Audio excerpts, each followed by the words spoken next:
આ હવારાના આયા છે ગાળા લેવા. આ ભાડો મજૂરી કરી કરીને થાકી ગયા છે. હવે આ વેલના આયા છે એટલે ઠેઠ 12 વાગ્યા ઉધા મચ્છામાં.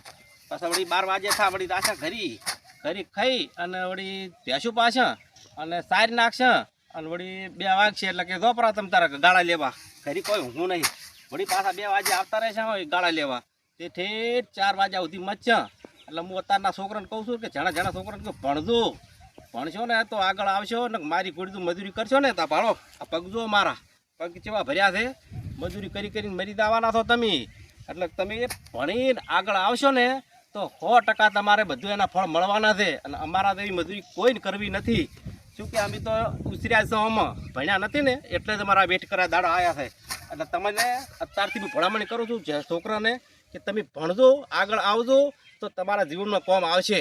બોલો જય ભારત માતા કી જય.